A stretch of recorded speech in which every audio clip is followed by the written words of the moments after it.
Hello and welcome to my channel, or welcome back to my channel. Hope everyone is doing well. Today I have 4 true ghost stories from the Haunted Canada series. If I pronounce anything wrong, I do apologize. The Crisis Apparition, Sydney, Nova Scotia. Winter came early to the colony of Cape Breton Island in 1785. It was October 15, yet Sydney Harbour was already frozen, delaying the delivery from England of much-needed supplies that the 33rd Regiment of Foot were expecting. The British soldiers were holed up in their barracks as snow piled up outside their doors and their windows froze over with crackling ice. The men were prisoners to the severe weather and passed their time playing cards and trying not to succumb to the madness of cabin fever and isolation that threatened to crush them under its weight. It was in the midst of this dire situation that Captain John Cope, or Sherbrooke, would look up upon the face of his friend Lieutenant George West, Wynyard, and become filled with dread. "I have heard," Sherbrooke would later remark, "of a man's being as pale as death, but I never saw a living face assume the appearance of a corpse, except Wynyard's at the moment." On the night in question, between 8 and 9 p.m., Sherbrooke and Wynyard sat before a warm fire discussing literature and ideologies while drinking coffee. They weren't interested in gambling, nor were they alcohol drinkers, so they spent many evenings in Wynyard's parlor, apart from the other soldiers. There were only 2 doors in the sitting room, one leading to the barracks hallway and the other to Wynyard's bedroom. As they passed the time in conversation, Sherbrooke happened to glance at the doorway that led to the hall. Standing in it was a man he had never seen before. This man was young and tall, but looked very ill. He was pale as frost and emaciated, looking as if he hadn't eaten in days, or even weeks. The mysterious man was not dressed in a military uniform, but in a hunting suit. He held a whip in his hand. Sherbrooke alerted Wynyard to the stranger. As soon as Wynyard laid eyes on the intruder, he became incredibly agitated, and his face took on the appearance of a corpse. As Sherbrooke would later describe, Wynyard couldn't move, couldn't speak. So the men looked at the third in stony silence. Finally, after an uncomfortable pause that felt like a lifetime, the stranger crossed the room, looked at Wynyard with deep sadness and pain, and then walked into the bedroom out of sight. Wynyard drew in a gasp of air, as he hadn't breathed for a few minutes. In truth, he probably hadn't, and then grasped Sherbrooke's arm. "Great God," he explained. "My brother." As far as Wynyard was aware, his brother Jack was home in England. Failing to understand why Wynyard's brother could be in Cape Breton, and certain Wynyard must have mistaken Sherbrooke, led his friend into the bedroom to ask the stranger who he was. But the small room, including the closet, was completely empty. Impossible, Sherbrooke thought. There was no other doors, and the windows were sealed shut with ice. The men took their search back into the parlor, and even examined the hallway, but found no trace of Wynyard's brother. He had disappeared.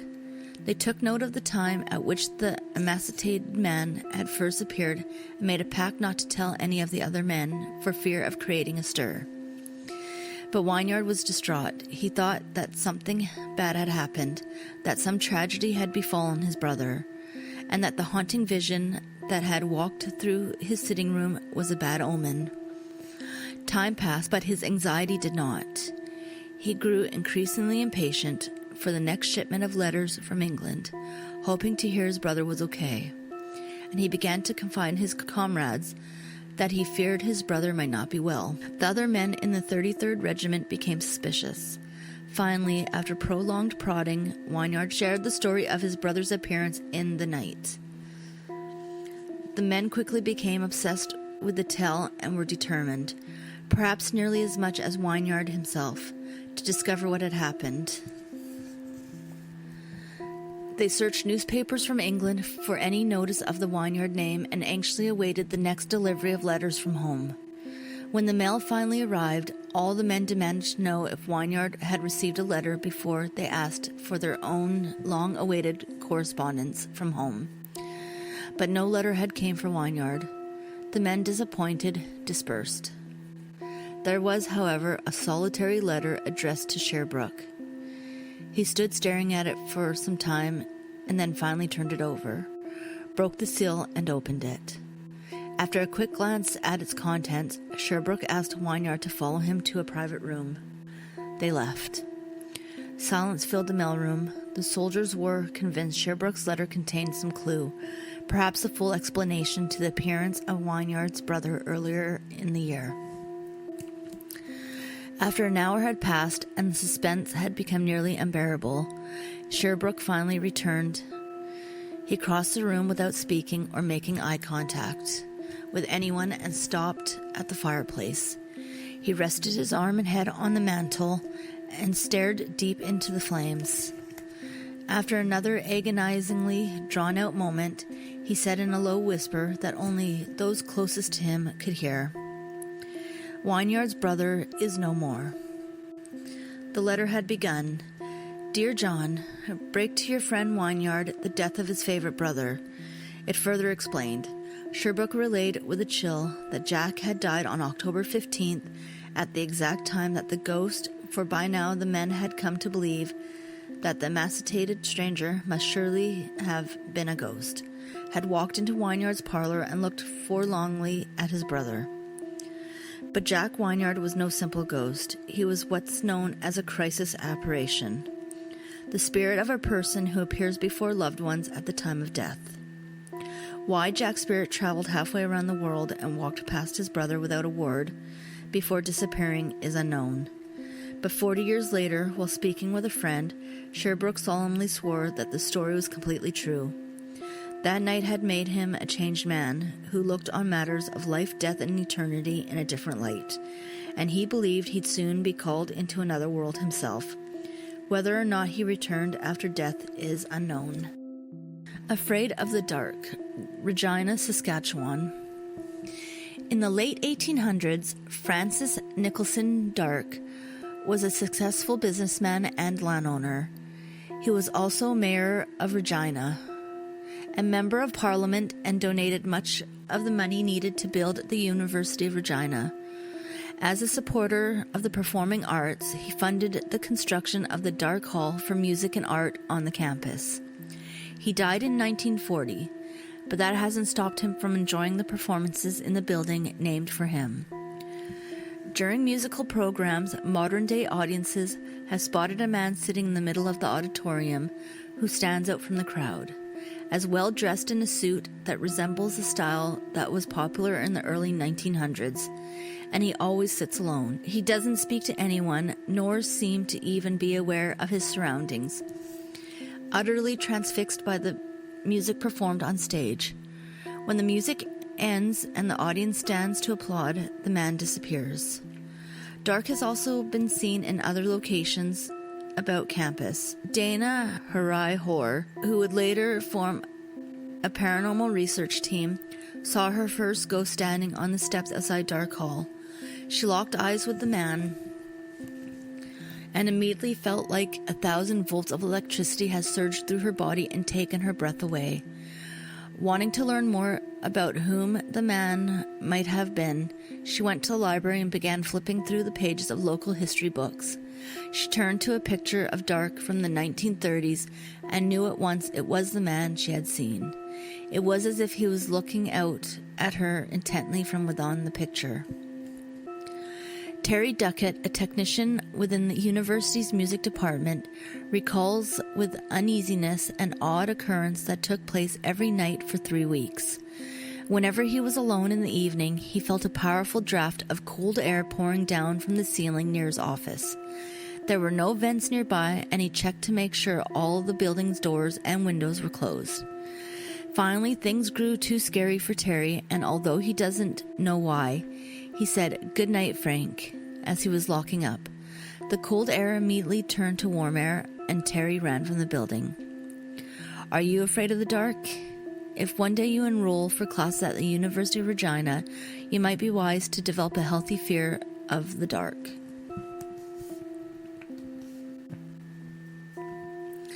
The Haunting of Hillcrest House, St. Catharines, Ontario. It's a beautiful home on an idyllic street in Ontario's historic Garden City, but beauty can be deceiving, and something dark and sinister dwells within the house on Hillcrest Ave. Lindsay was a teenager when her family moved in. With many windows, white pillars, and red door, the home had a pleasant, welcoming face. Large, mature trees grew on the property, and green bushes filled the garden, creating a warm and healthy appearance that made the house instantly feel like home. Once they had unpacked, Lindsay, her sister, and their 2 brothers began exploring every nook and cranny. One of the house's interesting quirks was the attic. It wasn't the type you'd see in a horror movie, with dust-covered knickknacks and cobwebs in every corner. Instead, it was a finished and functional living space with a sitting room at one end and a bedroom at the other. Lindsay and her siblings discovered that there was a secret passage joining the sitting room and the bedroom. It was exciting and mysterious, but it also felt wrong. Lindsay had the feeling that she was being watched in the attic, whether she was with her siblings or alone. With the sickening sensation of eyes on her back, she'd spin around, but nothing was ever there. The secret tunnel also had a secret of its own. Set into one of the walls was a hidden cubbyhole that the kids stumbled upon one day. They opened it, reached into the darkness, and pulled out, much to their surprise, a German army helmet, World War I era, called a Pickelhaube. The helmet was made of black polished leather and had a large metal spike sticking straight up from its top. Lindsay and her siblings were filled with curiosity and a touch of fear as they passed the spiked helmet among them, wondering what horrors the helmet had seen and how had it ended up in a hidden cubbyhole in a secret tunnel in the attic of their home. They returned the helmet to the hiding place and tried to put it out of their minds. But as strange and creepy as the attic was, nothing could match the feeling of fear that filled the house's library on the main floor. It was a long room situated in the back of the house and running the entire length of the main floor. The family filled it with books and cozy wing chairs, perfect for reading. Their television sat in the corner, and it was their preferred room for socializing and relaxing. But Lindsay's sister admitted that she felt like she was always being watched by an unseen presence in the library, just as Lindsay had felt in the attic. That didn't keep them out of the room, but it did stop several dogs from entering. Oddly, no dog ever set foot in the library. Instead, they put on their brakes and went ramrod straight outside the room's doorway. With bristling hair and bared teeth, the dogs whined incessantly, a pitiful sound of terror and agitation. The dog's instincts were clear. There was something bad in the library, whether the humans could see it or not. Early one morning, Lindsay's mother woke up and walked downstairs. She was often the first person in the household to rise, as she passed from room to room, tidying and getting ready for the day. The house was silent, empty. Nothing seemed unusual or out of place until she entered the library. All of the books had been taken down from the shelves and were laid out on the floor in the shape of a star. Wondering who had created the mess, she picked up the books and returned them to the shelves. She might have forgotten the unusual occurrence had it been an isolated event, but it happened again. Another morning she came down to find the books on the floor in the shape of a letter H. Again she cleaned them up, thinking that would be the last time, but she found them another morning arranged in a series of large squares, and a few days later in perfectly spaced rows. She was convinced that the children were playing practical jokes on her, sneaking downstairs in the dark to lay out all the books, but each child insisted she or he was not to blame. Possessing the uncanny ability mothers have to know immediately when one of their children is telling a lie, she knew that her kids were telling the truth. But the books continued to move during the night, and from perfect geometrical patterns on the floor. Despite the dog's refusal to enter the room and a shared and growing feeling amongst the family that the library was haunted, no one saw or felt a presence within. That was about to change. Late one night, Lindsay was home alone. The house was dark. Every sound, the wind blowing a tree branch against a window, the tick-tock of an old clock, the creaks and groans of the wood floors, was amplified by the silence. Lindsay decided to sit and rest in one of the library's wing chairs, a choice she'd soon regret. An eerie sensation washed over Lindsay, and goosebumps prickled her skin. With a sickening lurch in her stomach, she suddenly believed that there was someone directly behind her. She turned swiftly and looked over her shoulder, but no one was in the space between her chair and the wall. She turned back around, but before another second passed, a hand grabbed her left shoulder from behind. She tensed and froze, her breath catching to the back of her throat. Lindsay could make out distinct feeling of her 4 fingers and a thumb on her flesh and bone. It was not a comforting pat, the sort of gesture a loved one would give. It was something evil, something cruel. After a short moment that felt like an eternity, the hand pressed down on her hard, pinning her to the chair, and then, as suddenly as it had touched her, it let go. Lindsay turned back, but saw only her own reflection in a window looking back at her. She screamed, leaped out of the chair, and ran out of the library. She sought out the company and security of her dogs, went into the kitchen and turned on the radio for a distraction, and she waited for her family to return. Many years have passed since Lindsay and her family moved out of Hillcrest House, but they'll never forget the pickle hob, the mystery of the rearranging books, and the hand that squeezed Lindsay's shoulder one night. Memories may fade, but fear is never forever. Where the dead take center stage, Moncton, New Brunswick. The historic Capitol Theatre has a 782-seat auditorium, but one of those seats is spoken for permanently. In 2014, Lindsay Eisner and a few friends took a tour of the theatre, which has been designated as a provincial historic site. When she stepped onto the stage and took in the decadent beauty of the 2-story auditorium, her jaw dropped. She was speechless. Although this emotional reaction was completely natural, given the splendor of the theatre, she would soon experience similarly intense reactions created by decidedly unnatural forces. Lindsay's tour of the Capitol included a stop in the lobby where she saw an old black and white photograph of Alexander Sandy Lindsay. Below Alexander's picture was a plaque that had told his tragic story. On March 26, 1926, a fire devastated the Capitol and the Empress, a theater next door. Alexander, a volunteer firefighter, rushed into the Capitol to fight the blaze. He was in the basement when the stage collapsed, crushing him beneath the rubble. To this day, he remains the only on-duty firefighter to have lost his life in Moncton. He also remains, according to present-day staff, the theater's resident ghost. After Lindsay and the tour group crossed the catwalk above the stage and saw the original brick wall that are still charred from the fire, an employee told the group about the frightening vision he'd witnessed late one night. He had looked up and spotted a man walking across the balcony. That was alarming enough, since no one else was supposed to have been in the theater. The truly scary part was that the stranger was not bothering to walk around the seats, but he was walking straight through them. Feeling excited and a little anxious from the story, Lindsay and her friend Dave investigated the balcony alone. They sat in one of the rows and waited, hoping to experience their own fright. They soon got their wish. One of the seats directly behind them began to squeak, as if someone seated there was moving side to side to get a better view of the stage. They spun around, but all of the chairs were empty. Then, from the same empty seat where they had heard movement, a man began to laugh.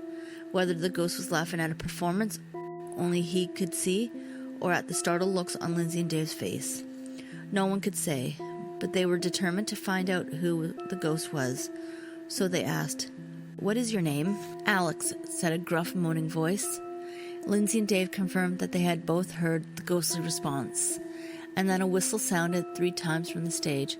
Fweet, fweet, fweet, as if in reply to Alex's voice.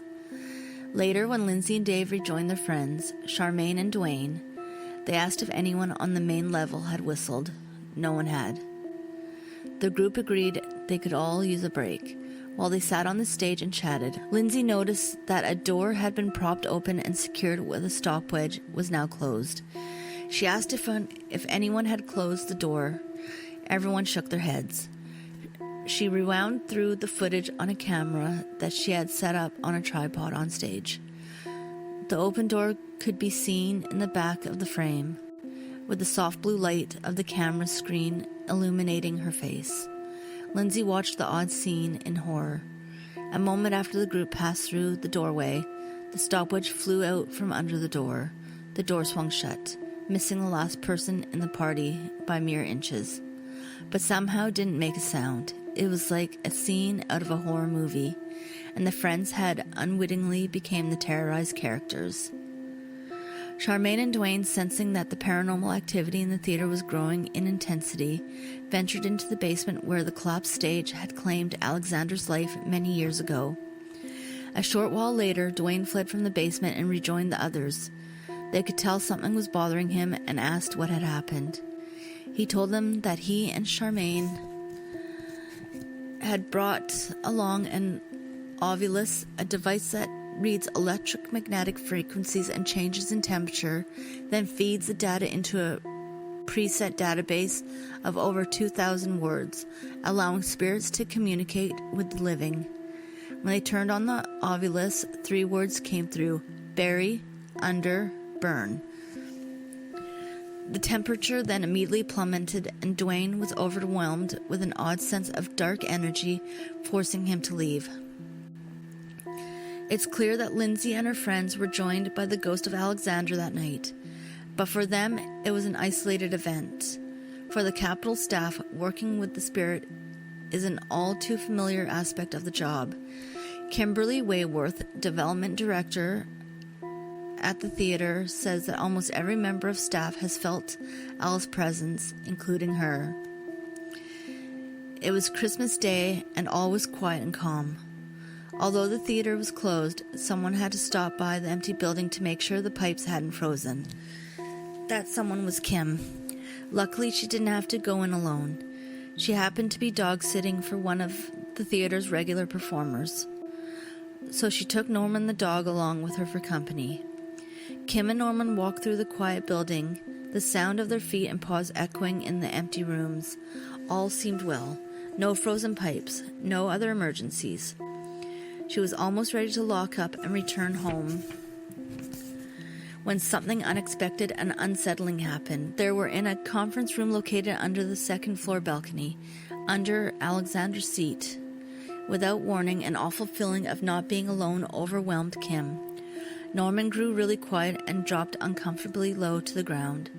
Suddenly, the silence was shattered by the sound of heavy fireman's boots running across the floor above her head. The hair on her arms and neck stood on end, and her body grew painfully cold. Kim's mind went instantly to Alexander. Somehow she knew he was in the building with her, perhaps looking for a little company over the holidays. Julie Powlett, the theater's guest service manager, was leading a tour for a local class of 10 to 12-year-old students when she had her own paranormal experience. She led the kids to the stage and stood with her back to the curtains while she shared the theater's history and told them about the resident ghost. As Julie began to suspect that the kids didn't really believe a spirit haunted the old building, a teacher standing beside her on the stage suddenly screamed loudly. The teacher clamped her mouth shut and didn't say what had scared her, but her face was pale and a look of fear had overcome her. She looked like she had seen a ghost. As Julie would soon find out, the teacher hadn't seen a ghost, she had felt one. Not wanting to embarrass the teacher in front of the students, Julie waited until they were alone before she asked what had happened.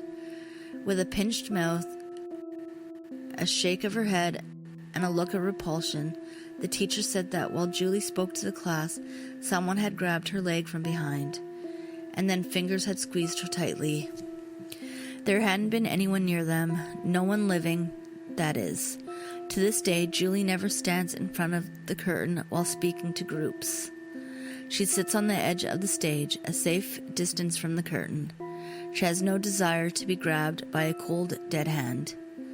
In the Capitol Theatre, there are two types of shows that take place on its historic stage: live performances and dead ones.